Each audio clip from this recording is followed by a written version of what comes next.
Welcome to the Deep Dive. Today, we're really getting into a book that's just massive, culturally speaking. Paulo Coelho's The Alchemist. It really is. So many people see it as this foundational text, part adventure, part philosophy for life almost. Exactly. It guides people on pursuing their dreams, their ambitions. And it works more like a myth, I think, than a typical novel. Our goal today is really to unpack that, pull out the core lessons, the spiritual blueprint, maybe. Yeah, let's see why Santiago's journey, this trip across continents, still resonates so much, why people keep coming back to it. Okay, so let's set the scene. Right.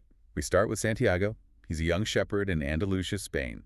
Comfortable life, predictable. But something's missing. There's that itch, that dissatisfaction deep down. And this recurring dream he has. Treasure buried near the pyramids in Egypt. That's the stark, isn't it? Definitely the spark, the classic call to adventure. But here, it's also the wake-up call for his personal legend. Ah, the personal legend. That's the big one, the Well, core idea of the whole book. it is. It's basically, well, it's presented as the unique purpose, the destiny that every single person has. The book argues pretty strongly that ignoring that call, that leads to a life unfulfilled, spiritually speaking. And he gets this nudge, this confirmation from a pretty mystical figure, Melchizedek, the king of Salem. Feels almost biblical. Right. He just sort of appears, he's like that moment of divine intervention or just clarity that pushes you out of your comfort zone. He gives Santiago the philosophical push, lays down that iconic line. Oh yeah, the one everyone knows. When you want something, all the universe conspires in helping you to achieve it. Powerful stuff. And hearing that, Yeah. that gives Santiago the courage, the conviction to actually do it, to sell his flock. Everything. He liquidates his whole life, basically. Gives up all security. He stops just dreaming and starts seeking. It sounds so inspiring when you put it like that. Follow the dream, the universe helps, easy. But then reality bites. Yeah. Hard. Right. He gets to Tangier, Morocco, first stop on the journey, and bam, loses it all. Instantly. Gets robbed, stripped of every single coin he made from selling those sheep. Talk about a reality check. It's brutal. And it's immediate. It shows you right away pursuing your destiny. It doesn't mean a smooth ride. Probably means the opposite. Yeah, hardship is pretty much guaranteed.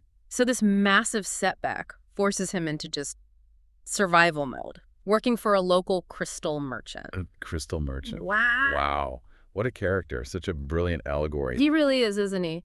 He's successful enough. He's kind to Santiago, gives him work, stability, safety. But he's got his own dream locked away. This Yeah. whole personal legend. Exactly. He dreams of going to Mecca, the pilgrimage, but he just won't go. Why not? What holds him back? Fear. Simple as that. Fear of change, fear of disappointment, maybe. He's comfortable with the idea of the dream, actually chasing it.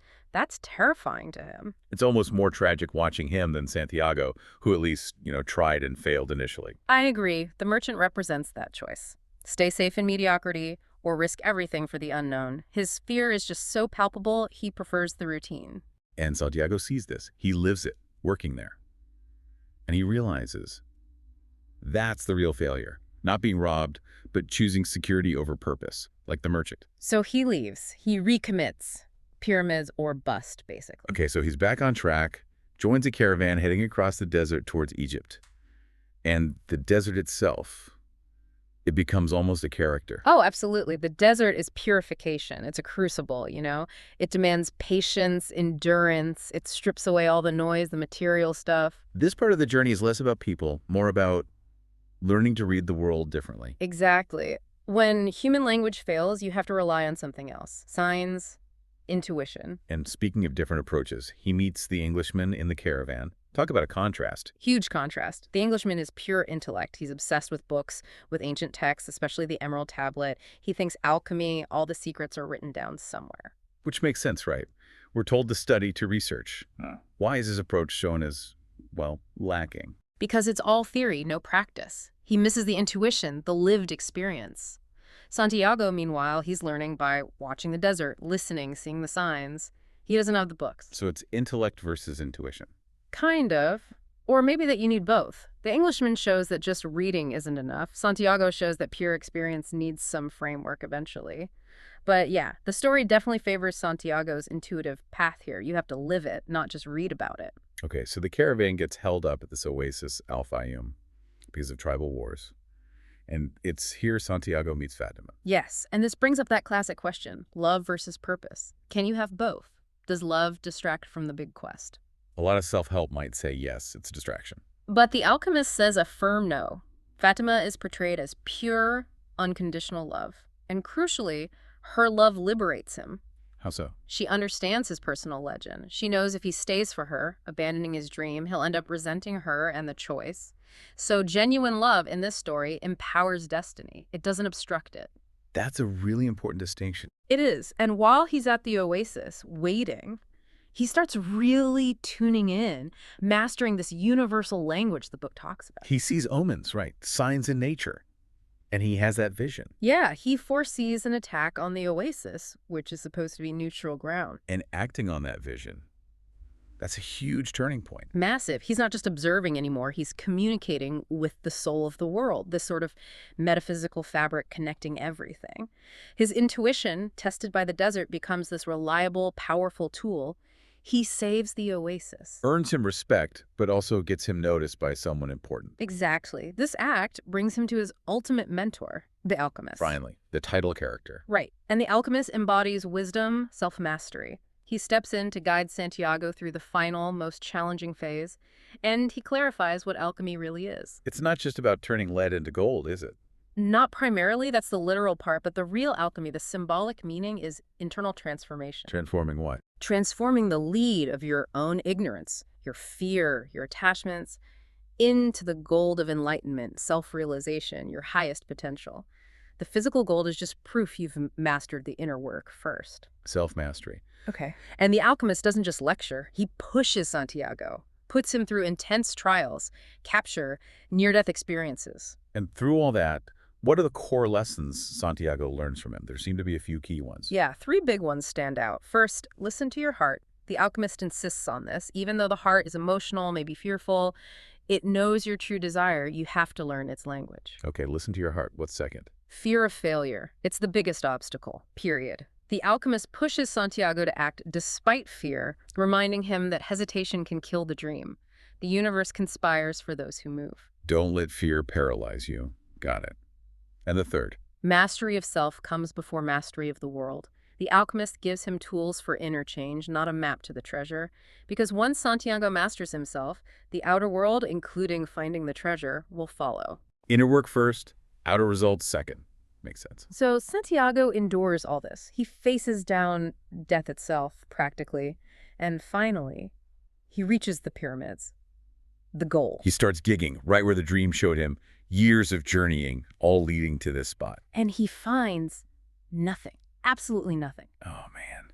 After everything. And then, just to rub salt in the wound, thieves show up, beat him badly, take what little he has left. It's like the final cruelest test. But these thieves, they're the final agents of transformation. They force the ultimate realization, the twist. Through that mocking comment. Exactly. One thief, seeing him digging for treasure based on a dream, laughs. He says he had a recurring dream, too, about treasure buried back in Spain. Under a sycamore tree near a ruined church. Which Santiago recognizes instantly. It's where he started. The treasure was at home the whole time. The whole time. The physical treasure, yes, but he couldn't have accessed it or maybe even recognized its value without the journey. The external journey was necessary to gain the internal treasure. The wisdom, the courage, the faith. So the whole cross-continental quest was just an elaborate detour to build the person capable of finding what was waiting at the start. Precisely. And looking back, you see how every character played a role in that internal building. Melchizedek lit the spark. The crystal merchant was the warning sign about comfort. The Englishman showed the limits of intellect. Fatima showed love empowers the journey. The alchemist was the transformer. And even the thieves, the antagonists, they delivered the final piece of the puzzle. Force the realization. Okay, let's quickly recap the key symbols for anyone using this as a guide. The language of the quest. Sure. Omens are the universe's signs, teaching trust and how to read the world beyond words. Desert. The crucible, for purification, testing endurance, stripping away the non-essential. And the treasure itself. It's the metaphor. Not just gold, but self-realization, spiritual enlightenment, fulfilling your personal legend. So, pulling it all together, what are the core actionable takeaways from Santiago's journey for us, for the listener? I think it boils down to a few things. 1, follow your dream. Seriously pursue that personal legend, knowing the path only appears when you start walking it. 2, Embrace failure. Setbacks aren't deviations, they are the path. Every loss holds a crucial lesson if you look for it. And fundamentals. Within. The ultimate discovery isn't out there somewhere, it's self-realization. The person you become during the search is the real gold. That ending. Yeah. It's brilliant because it forces you to question the whole point of striving, doesn't it? Yeah. If the physical reward was waiting at the start. What was the value of all the wandering, the suffering? Yeah. And the implication is clear. The value was wandering. The growth happens on the road, not at the destination. Santiago had to go through everything, leave home, lose everything, face death, just to be ready to receive what was waiting for him. Which leaves us with a pretty powerful question to chew on. Right. Think about it. How often is the wisdom or the success you're chasing dependent not on finding the right place or the right external thing, but purely on becoming the stronger, wiser, more capable person needed to handle it? The transformation along the way might be the actual point.